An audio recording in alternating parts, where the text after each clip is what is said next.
وأنت تجعل الحزن إن شئت سهلا ربي يسر ولا تعسر وأتمم بالخير أما بعد.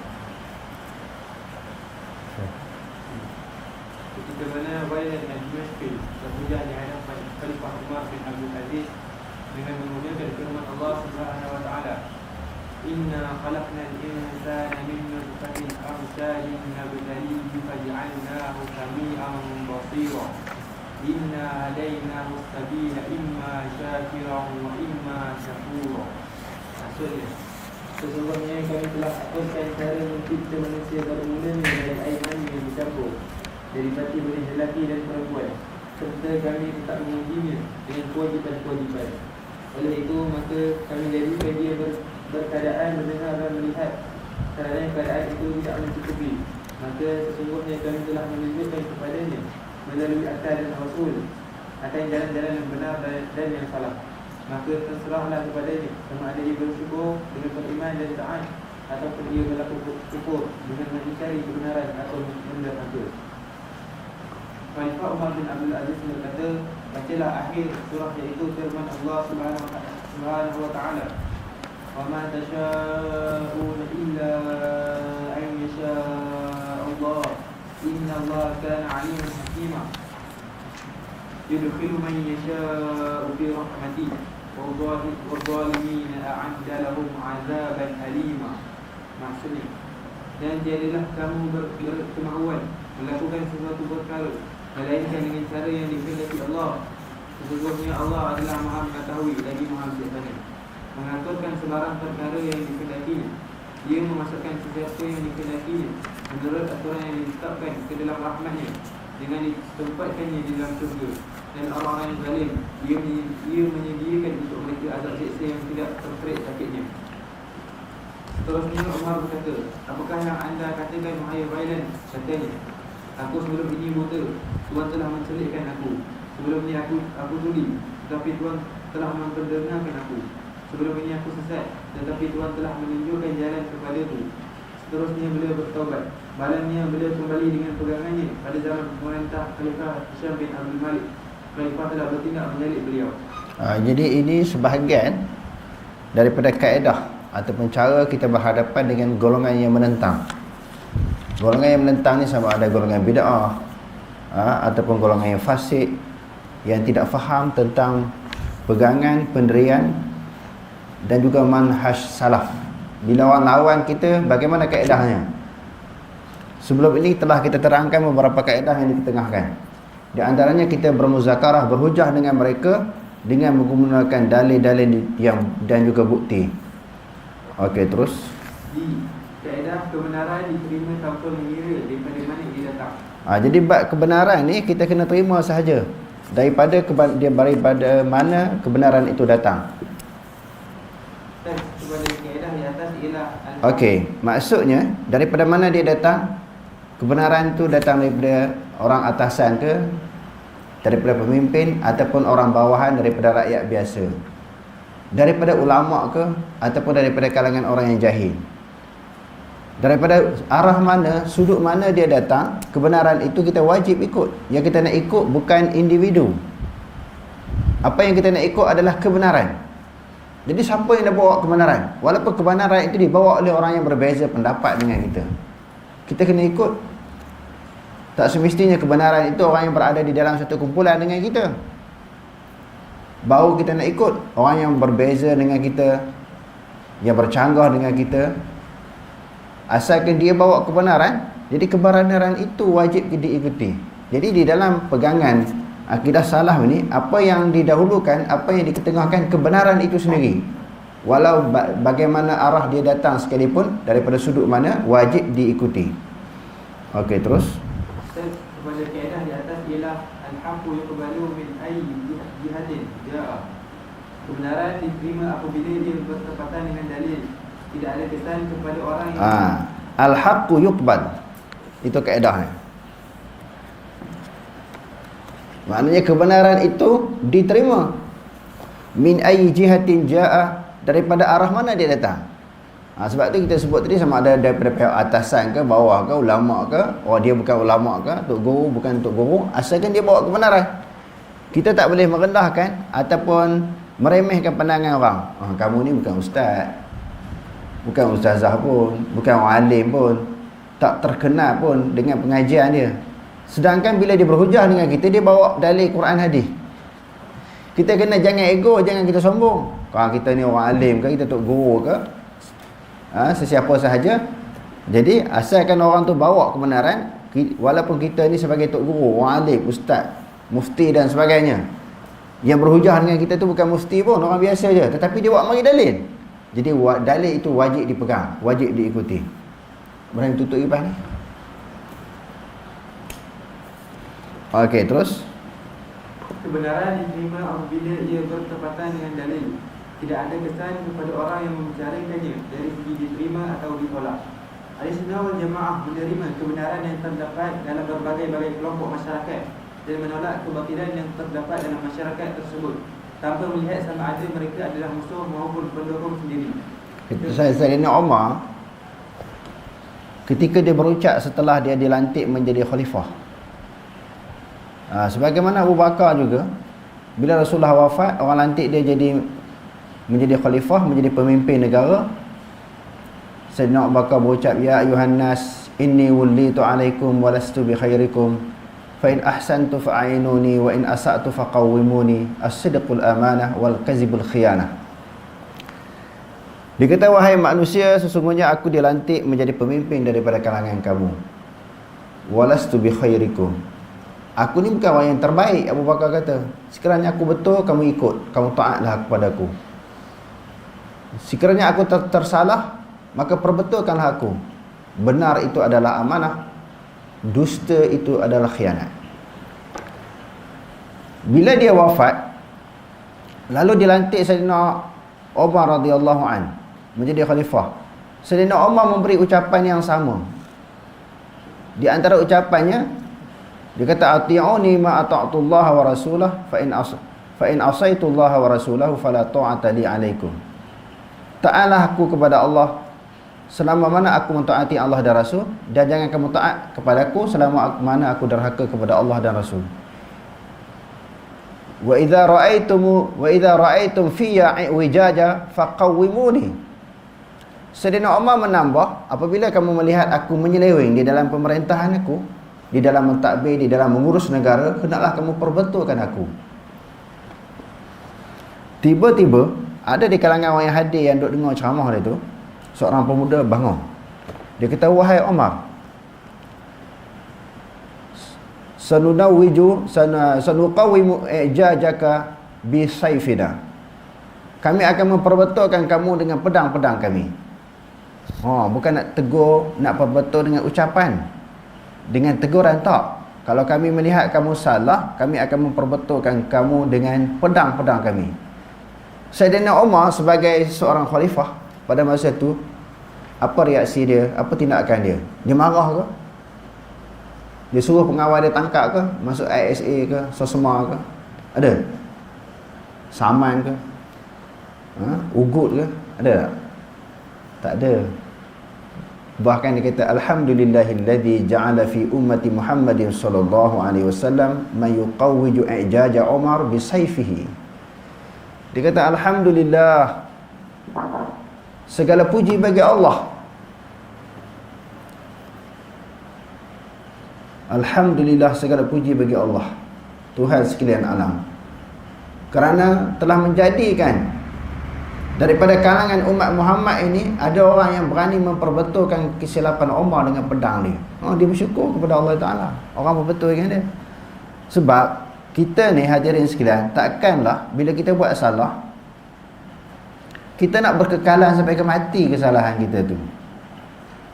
Kesalahan yang kita pegang, pendirian yang kita pegang, iktiqad, akidah yang kita pegang, atau amalan yang kita lakukan tersalah, takkanlah kita nak bawa sampai ke mati. Kalau perkara yang melibatkan sesat, akan sesat sampai ke mati. Melibatkan dosa, dosa sampai ke mati. Bila dah mati, tidak ada peluang lagi, tidak ada harapan untuk kita bertaubat. Jadi bila mati, buku suratan amal kita dah habis dah lah. Tak ada peluang lah kita nak bertaubat. Jadi kalau ada orang perbetulkan kita, kena bersyukur, bukan kita pergi marah pula. Kita bermusuh pula dengan dia. Kita tengok bagaimana jujurnya ikhlas, pendirian, sikap dan juga sifat yang dimiliki oleh Khulafa Ar-Rasyidin. Khulafa Ar-Rasyidin ni hati mereka jujur, ikhlas dengan Allah Ta'ala walaupun sebagai pemimpin besar dalam sebuah negara. Tetapi bila diberi teguran, mereka dapat akur, terima teguran yang disampaikan kepada mereka. Sedangkan kalau kita tengok Saidina Umar ni memang kepala perang, panglima perang, dan memang orang yang sangat gedebel, sangat samsing masa zaman jahiliah dulu. Dia boleh je turun daripada mimbar bagi penampar orang yang tegur dia tu, tapi dia tak buat macam tu. Sebab kebenaran daripada arah mana dia datang, kita wajib kita akur dan kita kena terima. Okey, terus Firman Allah Subhanahu wa taala, "Fahadallahu alladhina amanu limakhtalafu fihi minal haqqi bi'izni, wallahu yahdi man yasha'u ila siratin mustaqim." Maksudnya, maka Allah memberikan petunjuk kepada orang-orang yang beriman ke arah kebenaran yang diperselisihkan oleh mereka yang derhaka itu dengan izinnya, dan Allah sentiasa memberi petunjuk hidayahnya kepada sesiapa yang dikehendakinya ke jalan yang lurus menurut undang-undang peraturannya. Imam Ibn Qayyim menjelaskan, orang yang diberi petunjuk oleh Allah Subhanahu wa taala untuk berpegang dengan kebenaran di mana sahaja kebenaran itu berada dan bersama siapa ia berada, meskipun bersama dengan orang yang membenci dan memusuhinya, dan menolak kebatilan tanpa mengira di mana ia berada dan dengan siapa ia berada, meskipun bersama dengan orang yang mencintai dan mendukungnya, dia sebenarnya termasuk ke dalam kalangan orang yang diberi petunjuk oleh Allah ke arah kebenaran. Jadi kita tengok ayat yang kita bacakan tadi kan, dan Allah sentiasa memberi hidayahnya kepada sesiapa yang dikehendaki. Hidayah ini petunjuk milik Allah. Ada sebahagian daripada manusia Allah Ta'ala bagi hidayah, ada sebahagian daripada manusia dia kekal di dalam keadaan kesesatan. Dia kata dikehendaki jalannya yang lurus menurut undang-undang peraturannya. Kenapa dia kata macam tu? Dia bagi hidayah ni mengikut menurut undang-undang dan peraturannya. Ada di kalangan manusia ni dalam ilmu Allah, dalam penilaian Allah, dia ni layak dapat hidayah. Allah Ta'ala bagi hidayah kepada dia. Sebaliknya ada di kalangan makhluk Allah Ta'ala, hamba-hamba Allah Ta'ala ni, Allah Ta'ala tak bagi hidayah, berada kekal di dalam keadaan kesesatan, kekufuran sampai ke dia mati. Maka layak sesuai bagi dia.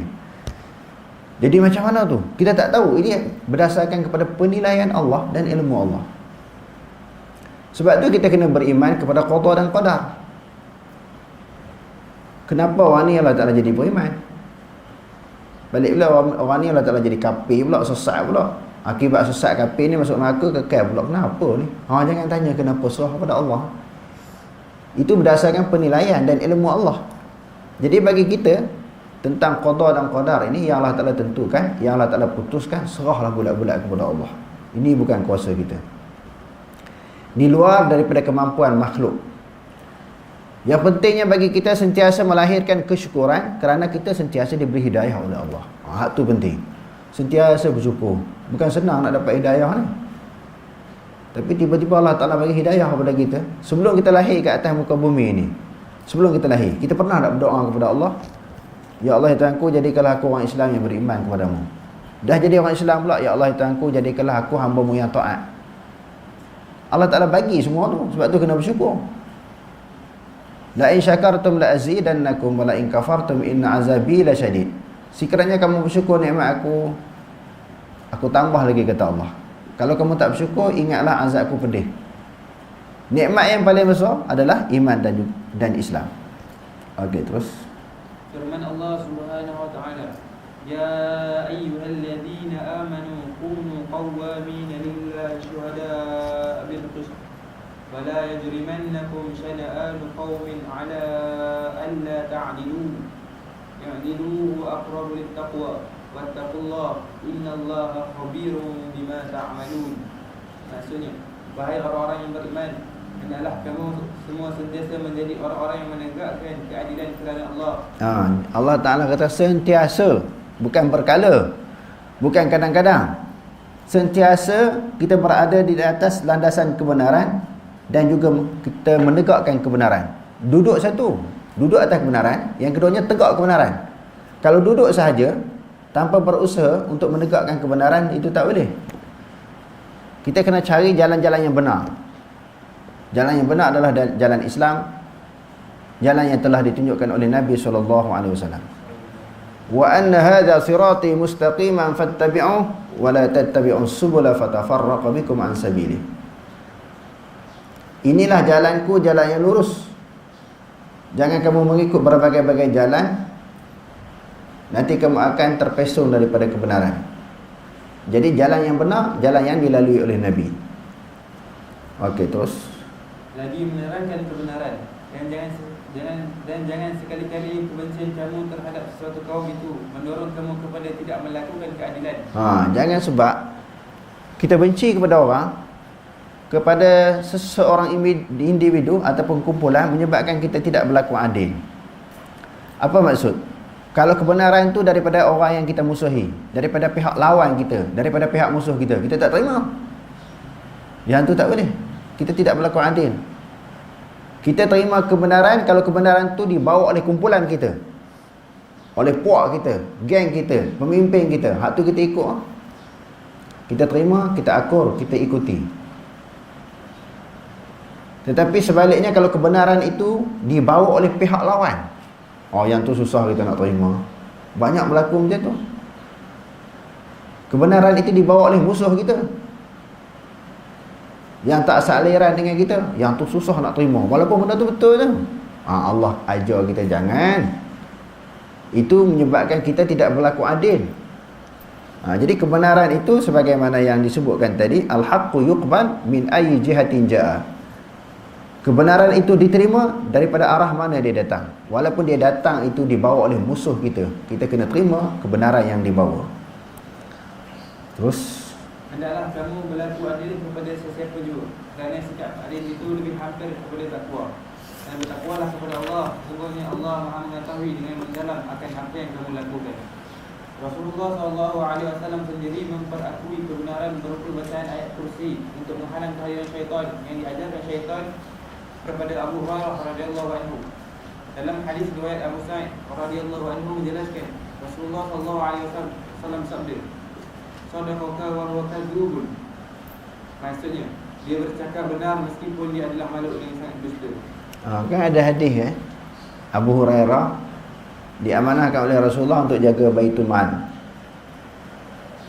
Baitul Mal ni apa dia?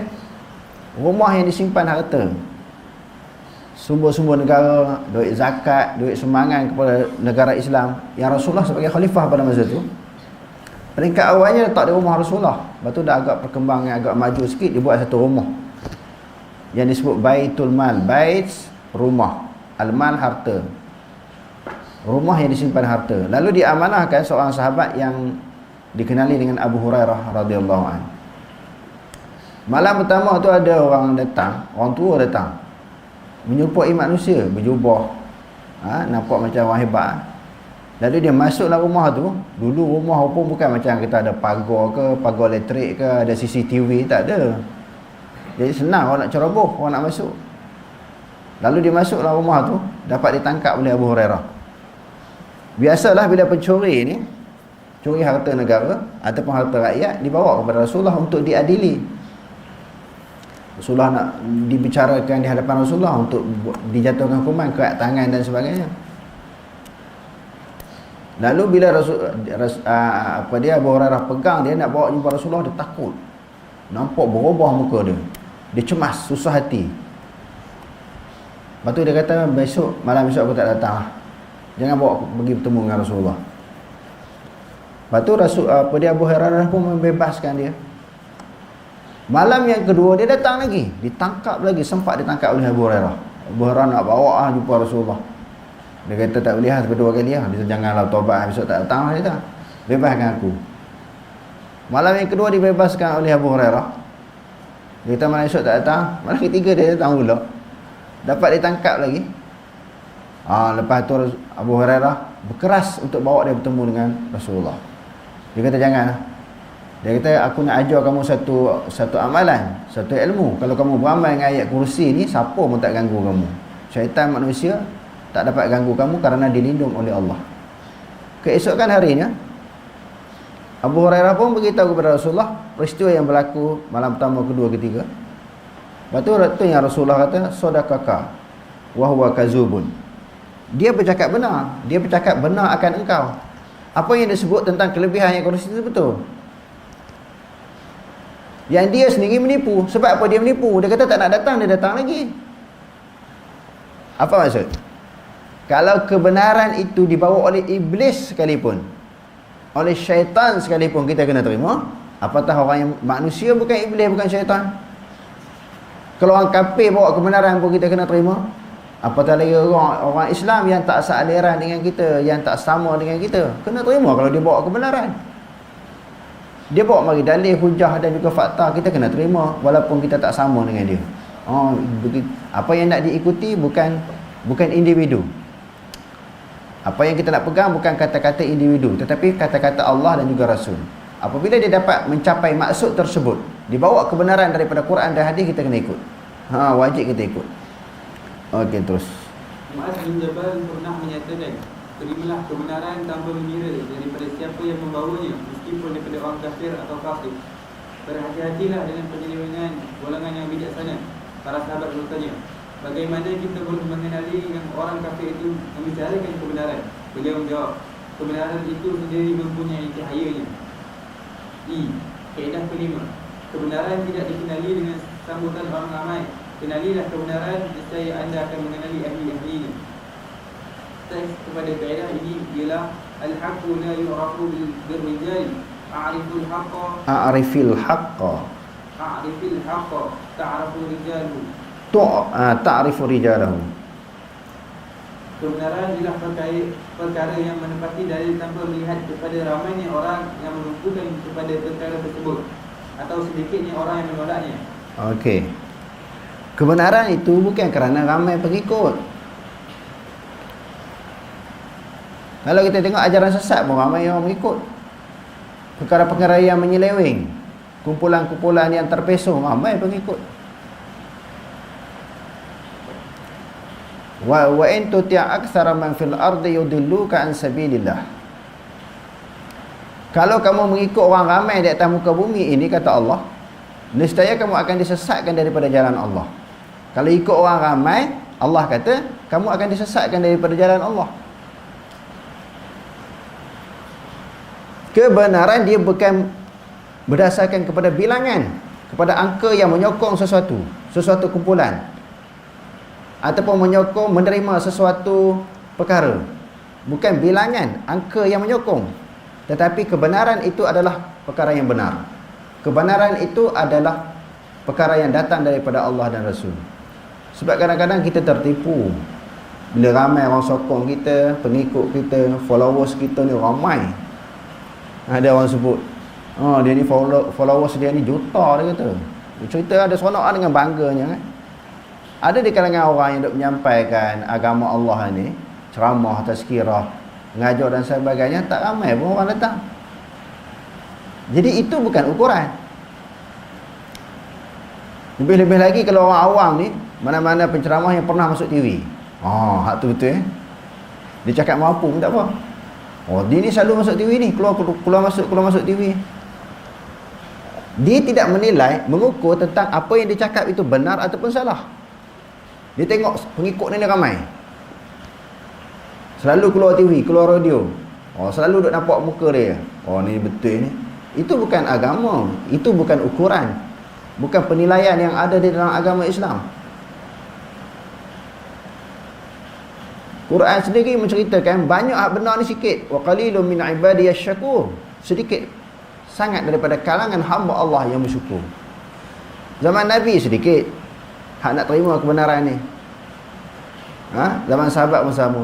Zaman sekarang pun samalah. Hak nak terima benda betul, fakta, dalil, hujah, sikit sangatlah. Hak banyak tu tak nak terima. Dia nak berdasarkan kepada akal, logik, seronok. Mengaji ni kalau tak ada buat lawak, tak menyanyi, penceramah ke ustaz tak menyanyi dalam majlis, tak lawak, dia tak datang, dia tak seronok. Kalau ustaz yang pandai buat lawak, ustaz ke ustazah pandai cerita benda-benda pelik ni, benda-benda khurafat ni, Benda-benda yang tak ada sumber ni, benda-benda yang tidak sahih ni, penuh orang datang. Zaman sekarang, sebab tu tak boleh jadi ukuran. Walaupun seorang, yang orang yang ada di depan tu seorang je. Tetapi kalau dia bawa kebenaran, kita kena ikut. Jadi kita kena ingat, kebenaran bukan berdasarkan kepada bilangan orang yang sokong.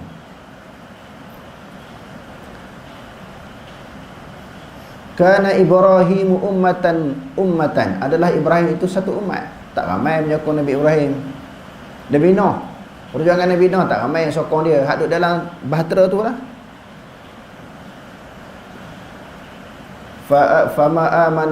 Fama amana li Musa illa zurriyatan min qaumih. Begitu juga Nabi Musa, tidak mengikut melainkan sebahagian kecil daripada kaumnya. Mengikut Nabi bukan ramai. Disebut di dalam hadis-hadis yang sahih, ada yang seorang, ada dua orang, tak ramai pengikut Nabi ni. Adakah perjuangan Nabi tak betul? Jadi tak usahlah kita menjadikan bilangan jumlah itu sebagai ukuran menentukan benar ataupun salah. Terus, kebenaran tidak diterima dengan sebab penerimaan orang ramai terhadap sesuatu perkara. Kebenaran juga tidak ditimbang dengan penerimaan orang ramai. Sebaliknya, orang ramai ditimbang dengan kebenaran. Semata-mata orang ramai melarikan diri atau kesukaan orang-orang yang menyetujuinya tidak menunjukkan kebenaran atau kerosakan sesuatu pendapat. Bahkan setiap kata-kata boleh dihujah balas selain daripada kata-kata Rasulullah SAW sahaja. Jadi hujah orang ni kita boleh debat.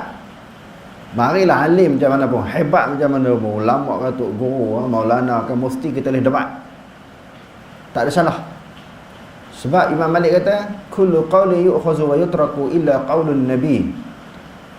Setiap perkataan boleh diterima dan boleh ditolak melainkan perkataan Nabi. Hak Nabi tak boleh tolak. Pendapat siapa pun boleh tolak. Tetapi kita nak tolak, kita nak sanggah, kita nak bezakan pendapat kita dengan orang lain, mesti ada dalil, mesti ada hujah, bukan pakai tolak ikut dalnya. Mentang-mentang Imam Malik kita pegang pendapat Imam Malik, setiap perkataan boleh diterima dan ditolak, semua pendapat orang kita tolak. Bukan maksudnya tu. Kalau kita nampak tak betul dengan ilmu yang kita belajar, kita tolaklah. Kalau kita ada dalil, kalau kita pun tak ada dalil, nak tolak apa? Kalau kita pun tak ada maklumat, macam mana nak tolak pendapat orang? Jadi kita tolak dengan hujah. Okey, terus. Kata-kata baginda merupakan kata-kata yang boleh dijadikan hujah. Sebagaimana yang dimaklumi, tidak ada seorang pun dalam kalangan tokoh imam tertentu yang diterima secara umum sengaja menyalahi Rasulullah SAW dalam mana sunnah baginda SAW, baik kecil maupun besar. Bahkan mereka semuanya bersepakat secara yakin dari segi kewajipan mengikut Rasulullah SAW. Setiap orang boleh saja diterima dan ditolak kata-katanya selain daripada Rasulullah SAW. Hal tersebut kerana baginda seorang yang maksum. Orang yang selain daripada baginda disilah dengan kekurangan ilmu dan kefahaman yang mewajibkan dibentangkan ilmu dan kefahaman tersebut kepada syarak. Jadi semua, setiap orang boleh diterima, boleh ditolak melainkan perkataan Nabi. Terus, kesimpulan, syariat adalah pemutus hukum dan bukan pihak yang diputuskan hukum. Syariat ni syariat pemutus hukum, bukan orang putus hukum. Orang tu sama ada orang yang bersifat individu, perseorangan ataupun kumpulan. Yang menentu baik betul salah ni adalah syarak. Hukum itu sendiri, bukan orang yang menentukan. Sebab itu kalau ada mana-mana individu dihukumkan kafir, sesat, terkeluar daripada ahli sunnah wal jamaah, tu tak boleh diterima. Seseorang tak akan jadi sesat walaupun orang kata dia sesat. Seorang tidak akan terkeluar daripada akidah ahli sunnah wal jamaah kalau dia sendiri memang tidak terkeluar. Kan sekarang ni banyak orang sebut orang tu sesat, orang tu terkeluar daripada ahli sunnah wal jamaah. Itu tuduhan-tuduhan itu tidak memberi kesan. Tuduhan-tuduhan, lontaran-lontaran fitnah itu tidak memberi kesan kepada orang yang dituduh. Kecuali orang yang dituduh tu sesat sungguh, tak perlu orang kata dia sesat. Kalau orang yang dituduh itu sesat, tak perlu orang kata dia sesat, dia memang sesat. Macam seorang yang kafir, dia asal-asal dah kafir, tak percaya, tak beriman kepada Allah Ta'ala, tak payah orang kata dia kafir, dia confirm kafir. Tak payah nak kata dia tu sesat. Sebaliknya orang Islam, tak payah orang lain nak menghukumkan, nak mengiktiraf kita sebagai orang Islam yang beriman. Tak payah orang iktiraf. Kalau dia memang Islam, dia memang orang beriman, dia kekal dengan keimanan dan juga keislaman dari sisi Allah. Tak ada siapa yang boleh mengeluarkan dia. Kadang-kadang kita ni takut ada kumpulan, ada pihak mengeluarkan orang lain. Dia ni sesat, dia ni terkeluar dari sunnah berjemaah, pegangan dia tu menyeleweng. Orang nak kata biarlah. Dia tak akan memberi kesan dengan tuduhan-tuduhan orang. Okey, terus. Sekiranya perkara luar biasa, syak, hal dan lain-lain menjadi perumus hukum dengan cara mengkhususkan perkara yang umum, mengikat perkara yang mutlak, mentakwilkan perkara yang zahir dan seumpamanya, bermakna sesuatu yang bukan syariat menjadi pemutus hukum dan syariat pula menjadi pihak yang diputuskan hukum. Jika itu yang berlaku, ia merupakan perkara yang disepakati oleh ulama sebagai batil. Bahkan ulama bersepakat jika seseorang lelaki mampu terbang di udara dan berjalan di atas air sekalipun, orang Islam tidak boleh terpedaya dengannya sehingga dilihat terlebih dahulu ikutannya terhadap Rasulullah SAW. Kalau orang tu ada dua perkara luar biasa kan, boleh terbang, masuklah air tak tenggelam kan, masuklah api tak terbakar, itu bukan bukti kebenaran. Itu bukan bukti kebenaran, yang maknanya kita tak boleh terpengaruh fanatik ta'assub untuk menentukan, nak mengatakan dia di pihak yang benar kerana ada beberapa perkara yang luar biasa. Itu bukan penentu. Penentu benar syarah adalah syarak. Terus, dan keselarasannya dengan perintah dan larangan baginda sallallahu alaihi wasallam. Abu Hafs Al-Haddad menyatakan, sesiapa yang tidak menimbang segala perbuatan dan hal keadaannya setiap waktu dengan Alkitab dan As-Sunnah dan tidak memeriksa lintasan hatinya, jangan sekali-kali dianggap orang itu termasuk ke dalam erti kata ahli tasawuf yang sebenar. Okey, terus. Bab keempat, beriman kepada Allah Subhanahu wa taala, iaitu tauhid rububiyah. Yang seterusnya beriman kepada Allah Subhanahu wa taala. Dalam bab beriman kepada Allah Subhanahu wa taala ini, yang pertama dibincangkan tentang tauhid rububiyah. Dulu dah kita sebut pembahagian tauhid ini, yang pertama bukanlah dimulakan oleh Syekh Islam Ibn Taymiyah dan diikuti oleh pengikut-pengikutnya, disambung oleh Syekh Muhammad bin Abdul Wahab. Tidak. Sebelum kelahiran kedua-dua tokoh ini, sebelum Imam bin Abdul Wahab dilahirkan dan juga Ibn Taymiyah, sebelum tu dah wujud. Contohnya Imam Tahawi disebut di dalam Aqidah Tahawiyah tentang masalah tauhid rububiyah, disyarahkan oleh Imam Abi Is. Dia kata di sini, lahu ma'nal rububiyyati wala marbuba. Baginya Allah, dia mempunyai makna rububiyah sebelum ada manusia yang bertuhankan Allah, sebelum ada makna makhluk lagi, sebelum ada manusia yang menyembah Tuhan. Maka Allah Ta'ala dah Tuhan dah. Dah dia bersifat dengan rububiyah, menjadikan, mengatur, mengurus, mentadbir sebelum ada makhluk lagi. Wa ma'nal khaliq, dia adalah memiliki makna khaliq. Rububiyah tadi maknanya mengatur, mengurus, mentadbir.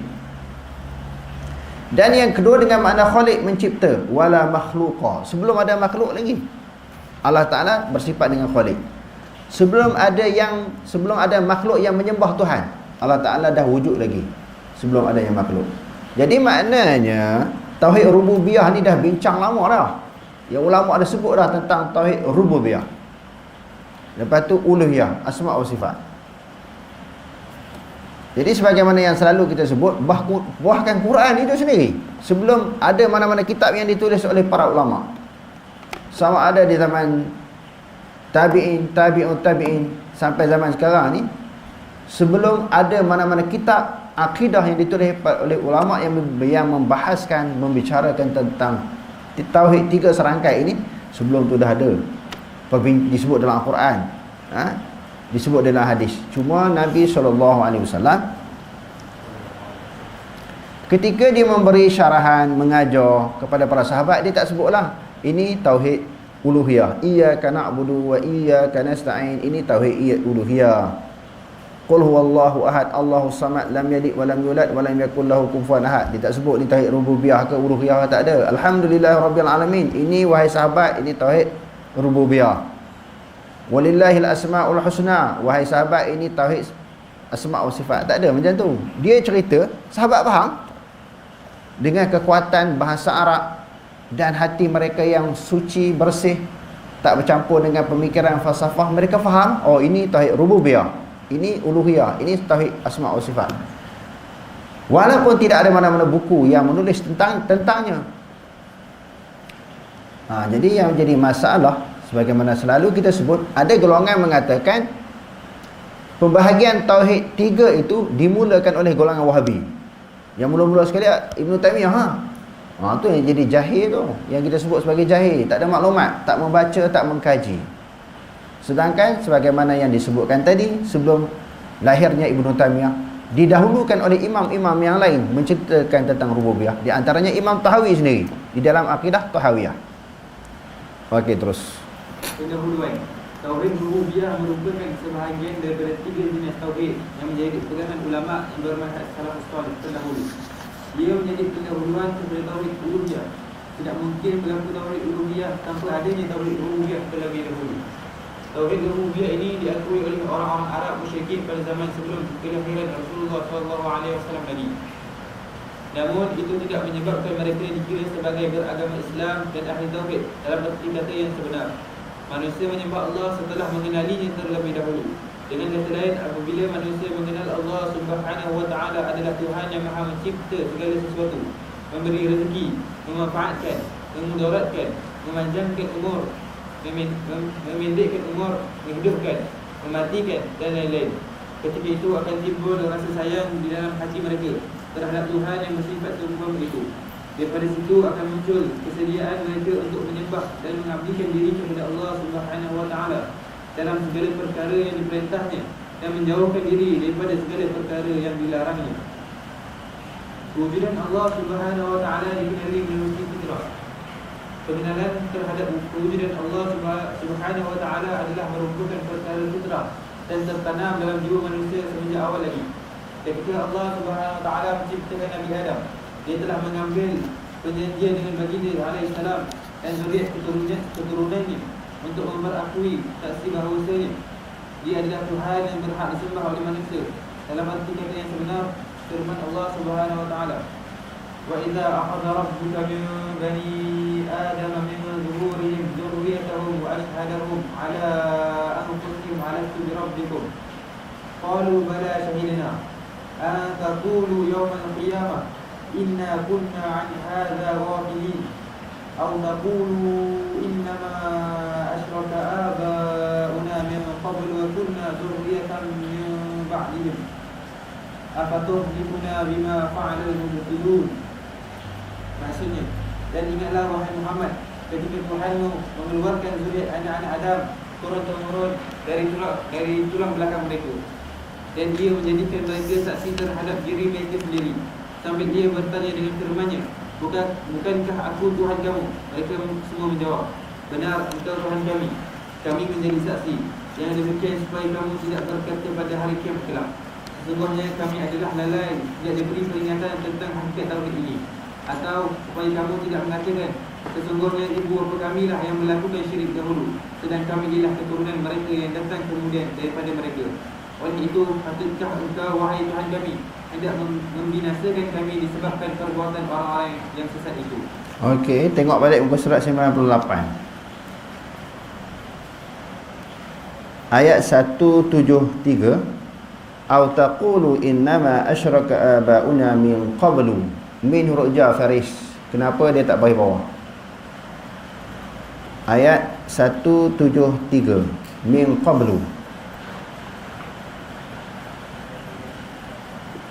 Apa dia? Tajarrudu anil idhafah, sunyi daripada idhafat.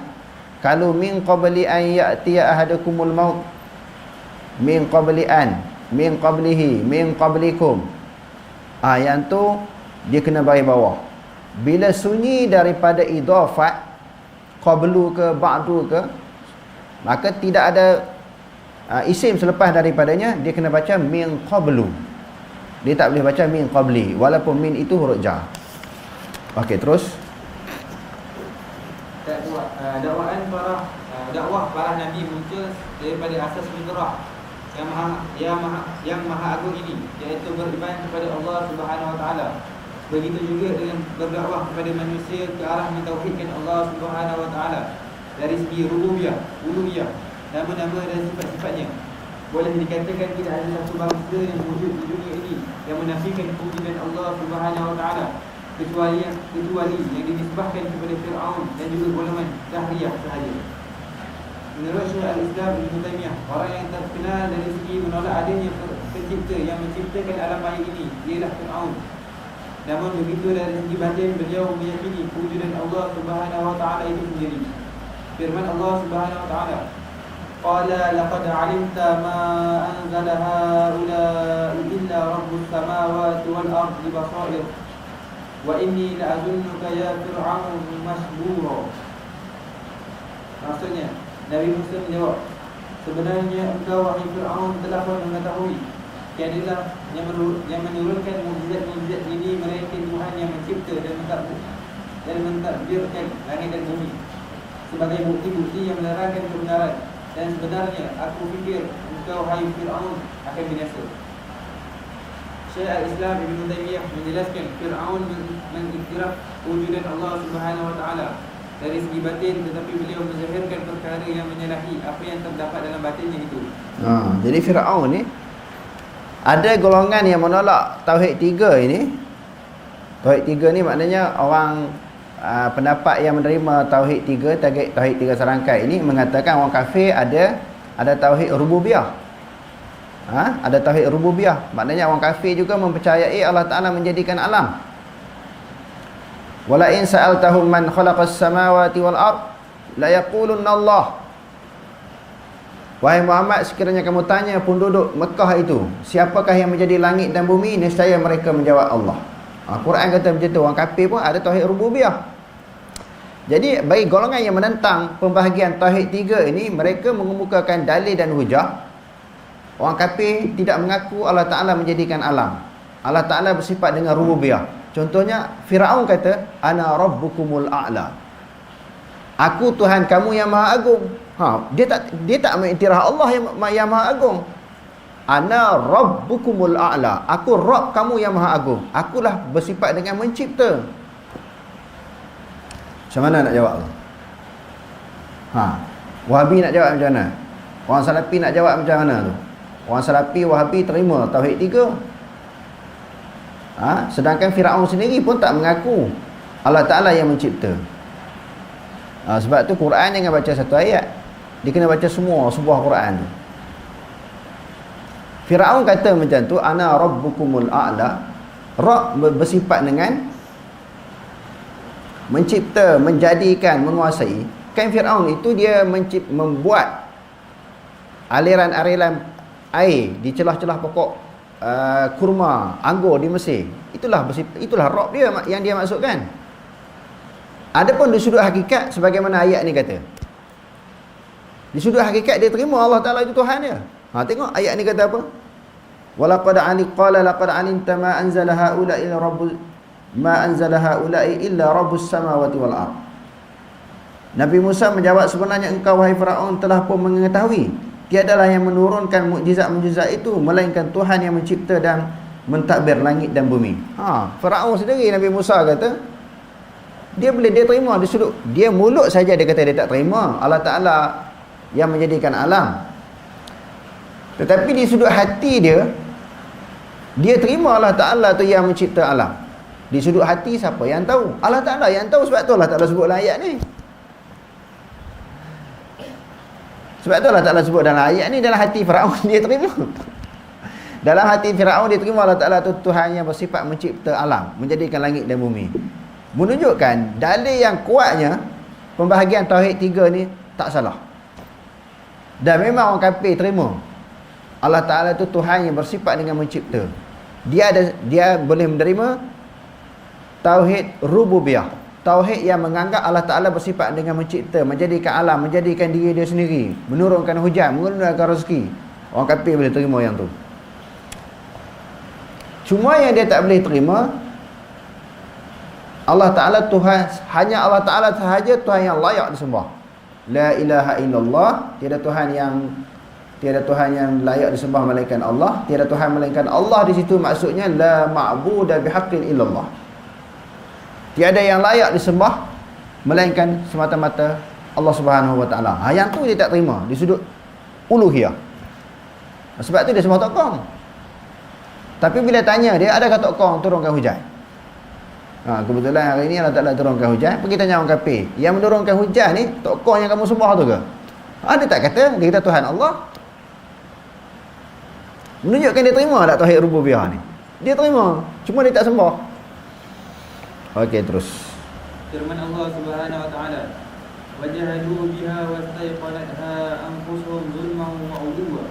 Fanzur kaifa kana 'aqibatul mufsidin." Maksudnya, dan mereka mengingkari secara zalim dan sombong angkuh, dan hati mereka meyakini kebenarannya. Oleh itu, lihatlah bagaimana kesudahan orang-orang yang melakukan kerosakan. Penyifatan Allah Subhanahu wa taala sebagai Tuhan yang wujud. Wujud Allah Subhanahu wa taala merupakan perkara yang diketahui umum dalam agama. Ia merupakan sifat bagi Allah Subhanahu wa taala berdasarkan ijma' orang-orang Islam. Bahkan ia merupakan sifat bagi Allah Subhanahu wa taala di sisi orang-orang yang berakal. Malah golongan musyrikin dahulu juga mengiktiraf kewujudan Allah kecuali golongan ateis atau dahari sahaja. Ateis ataupun dahari, suatu kumpulan yang tak percaya ketuhanan. Tidak semestinya mengisbatkan wujud sebagai sifat bagi Allah Subhanahu wa taala bermakna ada dua hal yang menciptakannya, kerana wujud melibatkan dua jenis, iaitu pertama wujud zati, iaitu sesuatu yang kewujudannya sabit pada dirinya sendiri dan bukan diperoleh daripada sesuatu yang lain daripadanya. Inilah konsep sebenar wujud Allah dan sifatnya. Kewujudannya tidak didahului dengan tidak wujud dan tidak diakhiri dengan tidak wujud. Firman Allah Subhanahu wa taala, "Wal awwal wal akhir wal zahir wal batin wa huwa bi kulli syai'in 'alim." Maksudnya, dialah yang awal dan yang akhir dan yang zahir serta yang batin, dan dialah yang maha mengetahui akan tiap-tiap sesuatu. Kedua, wujud benda yang baru. Ia merujuk kepada sesuatu yang wujud yang didahului dengan tidak wujud. Ini memerlukan kepada pencipta yang mengadakannya. Firman Allah Subhanahu wa taala, Allahu khaliqu kulli syai' wa huwa ala kulli syai'in wakil. Wa huwa khaliqus samawati wal ardh wal ladzina kafaru bi ayatillahi ulaika humul khasirun. Maksudnya, Allah yang menciptakan tiap-tiap sesuatu, dan dialah yang mentadbirkan serta menguasai segala-galanya. Dia sahajalah yang menguasai urusan dan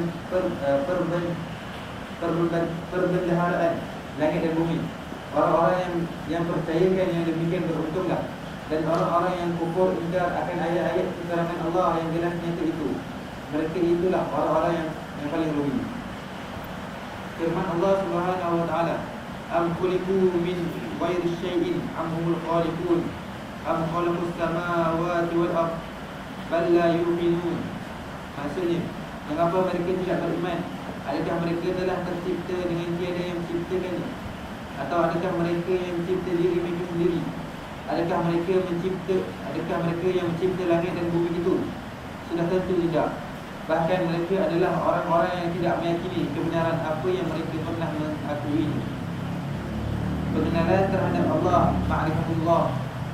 Menurut Syekh Utsaimin, pengenalan terhadap Allah Subhanahu wa taala dapat dibahagikan kepada dua bahagian, iaitu pertama pengenalan wujud dan makna, dan itulah yang dituntut. Kedua, pengenalan zat dan hakikat.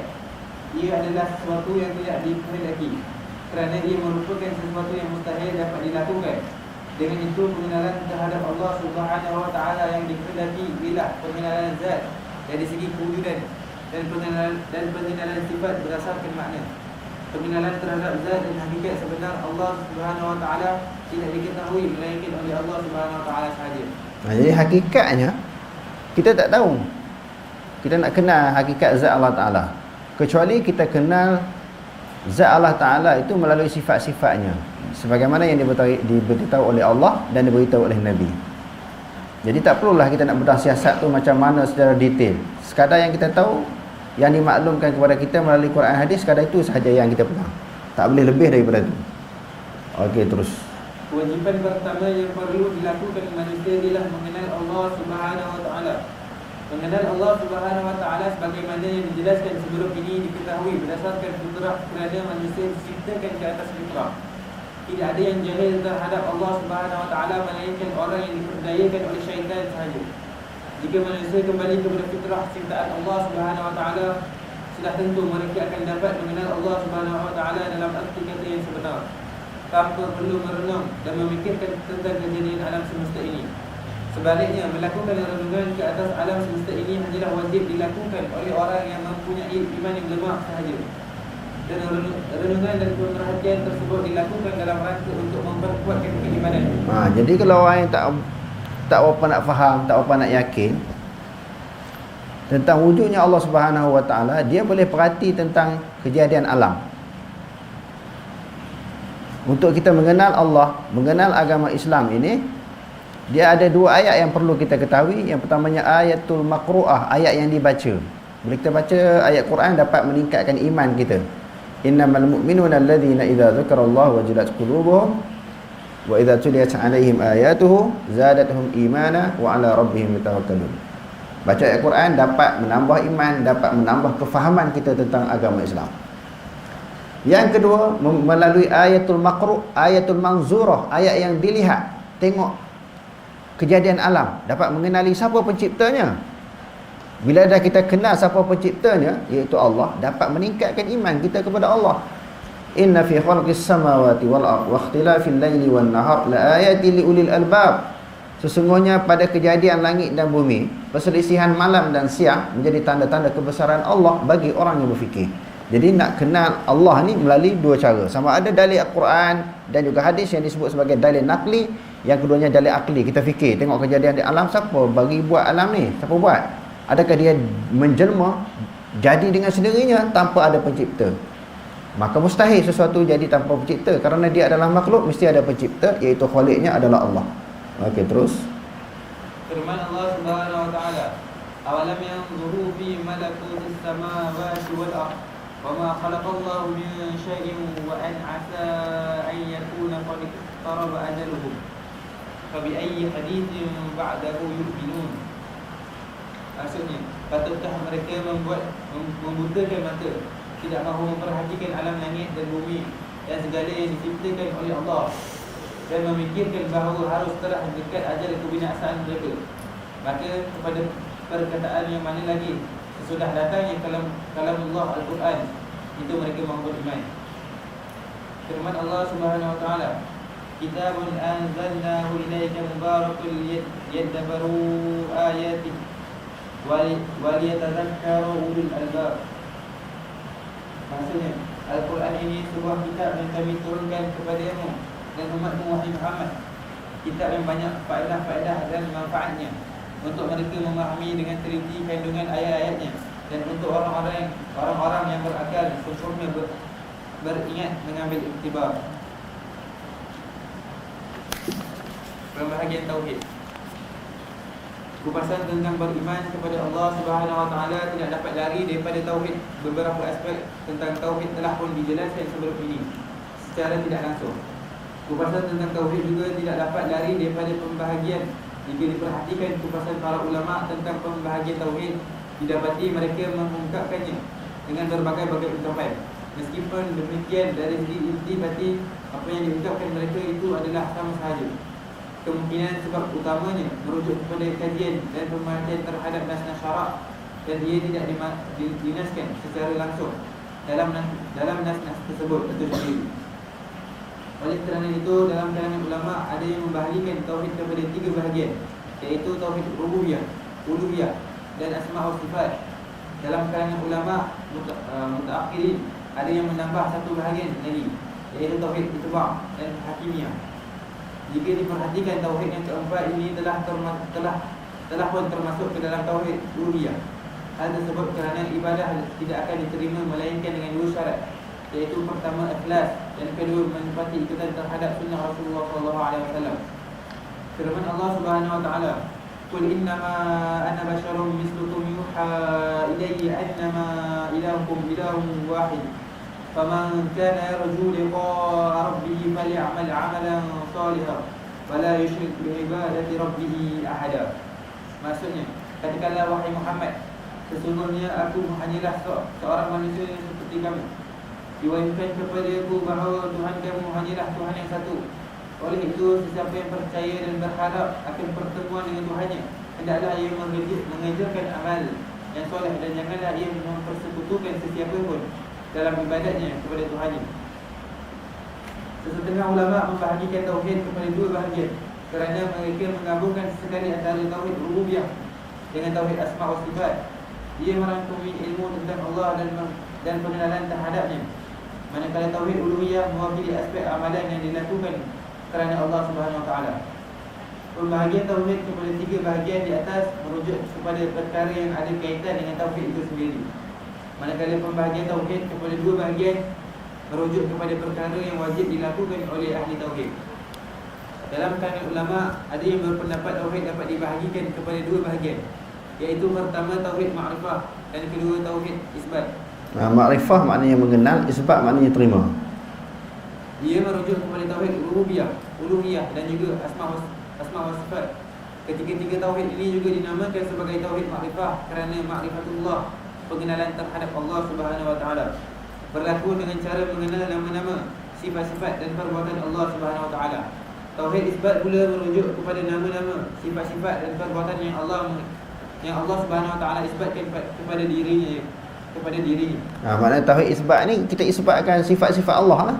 Sifat wajah, yad, ain dan sebagainya, sebagaimana perbahasan yang lepas. Okey, terus. Kedua ialah tauhid qasad dan talab. Talab maknanya tuntut. Tauhid ini merujuk kepada tauhid uluhiyah kerana seseorang hamba Allah Subhanahu Wa Taala menumpukan kepada Allah Subhanahu Wa Taala dengan hati, lisan dan anggota badan dengan cara melakukan ibadat kepadanya semata-mata dalam keadaan gerun kepada balasan nerakanya dan inginkan balasan syurga daripadanya. Ia dilakukan semata-mata kerana Allah dan mencari keredaan daripadanya. Di antara tauhid yang ni maknanya talab kan, maknanya tuntut. Yad'unana raghaban wa rahaba. Jadi para nabi dan rasul itu berdoa kepada kami, kata Allah, di dalam keadaan dia gemar nak kepada syurga. Itu talab, tuntut nak syurga. Wa rahaba maknanya takut kepada neraka. Ini termasuk di dalam pembahagian tauhid. Wallahu a'lam. Aqulu qawli hadza wa astaghfirullah al-azim li wa lakum. Wassalamu alaikum warahmatullahi taala wabarakatuh.